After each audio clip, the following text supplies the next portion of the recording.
Viloyat rahbari Aziz Boboyev Ichki ishlar boshqarmasi yo'l harakati xavfsizligi hamda viloyat transport boshqarmalari vakillari ishtirokida yo'llarda tirbandlikni kamaytirish masalalari yuzasidan muhokama o'tkazdi. Mutaxassislar aholiga gavjum bo'lgan hududlar tahlili natijalarini taqdim etib, shahar ko'chalarida tirbandlikni kamaytirish bo'yicha rejalarni taklif qilishdi. Avtobus bekatlari qurilishi, shaharga kiraverishda aylanma yo'llar yaratish, ijtimoiy obyektlar yaqinidagi bo'sh maydonlarda ko'p qavatli avtoturargohlar qurish shular jumlasidandir. Shuningdek, asosiy transport yo'llarida Pastdarg'om tumanida M37 va D065 yo'llari chorrahasida, Toyloq aylanma yo'lida M39 va A377 hamda Motirit halqa yo'llarida avtobosh bekatlar qurishga alohida e'tibor qaratildi.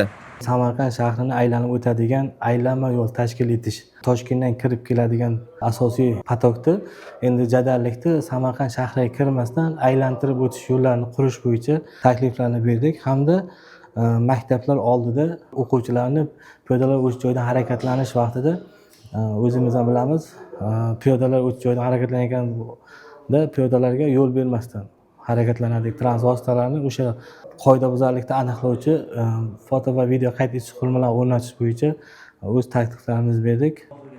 Zamonaviy texnologiyalar dasturning muhim qismiga aylanadi. Intellektual transport tizimlarini joriy etish ham rejalashtirilmoqda. Tajriba tariqasida shaharning 3 ta gavjum ko'chasida avtobuslar uchun ajratilgan yo'lak bilan birga bir tomonlama harakatni yo'lga qo'yish taklifi o'rtaga tashlandi.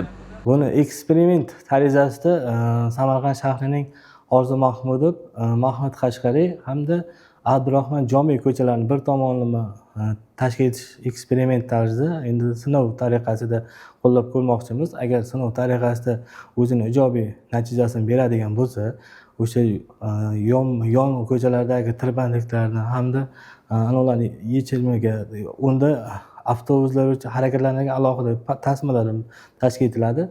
Keyingi etaplarimiz Shohruh Mirzo ko'chasi, Husayn Bayqo'la ko'chalarini ham qo'shish niyatimiz bor. Viloyat hokimi vazifasini bajaruvchi Aziz Boboyev joriy yilning 1-oktyabriga qadar barcha chora-tadbirlarni ko'rish zarurligini ta'kidladi.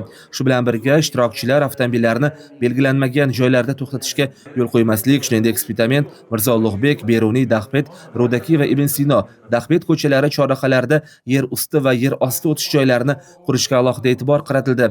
Viloyat rahbari jamoat transportiga ustuvor ahamiyat berish kerakligini aytdi.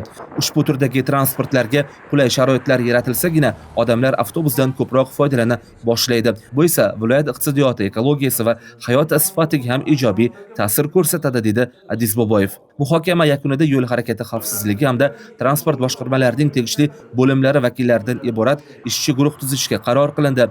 Guruhning asosiy vazifasi harakatlarni muvofiqlashtirish va paydo bo'lgan muammolarga tezkorlik bilan barham berishdan iborat bo'ladi.